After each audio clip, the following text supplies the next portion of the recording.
Hello guys welcome छ सबैजनालाई आज मेरो युट्युब च्यानलमा। आज हामी हेरिरहेको छौँ काठमाडौँको भ्यू। हामी आएको त धेरै दिन भयो होइन, तर आज हामी ब्लग बनाउँदैछौँ। सबैजनाले हेर्नु होला, माया गर्नु होला। तर काठमाडौँको सहर बजार यता पनि देखाउनु होला।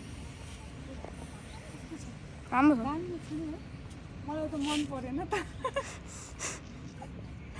मलाई चाहिँ मेरो धनगढी मन पर्यो, काठमाडौँ चाहिँ मन परेन मलाई।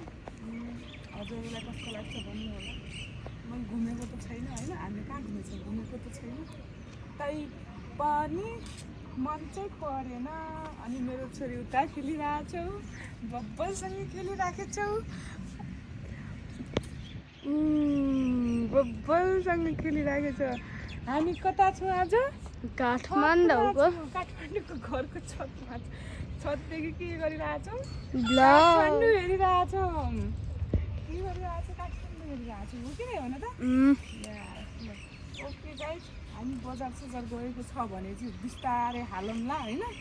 आज चाहिँ छतदेखिको भ्यू हेर्नु, इन्जोय गर्नु। Okay by by.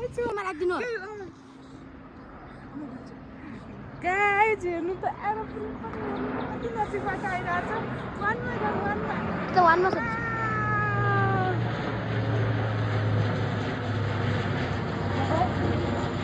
हेर्नु भयो कि नै। तर यहाँ काठमाडौँको एक मेन कुरा हो नि, के भने एरोप्लेन गइरहेको छ। राति पनि जान्छ, दिउँसो पनि जान्छ, नदेखेको नजिकबाट देख्न मिल्छ। त्यही हो प्लस पोइन्ट हो कि नै भन् त? Okay by by. गाइज हामी बसिरहेछौँ अहिले भुसीपाटी। यताबाट चाहिँ देखिने भनेको धरहरा हो। धरहरालाई जुम गर, धरहरा जुम। यता चाहिँ धरहरा। मेरो क्यामेरामा देखिरहेको छ नि।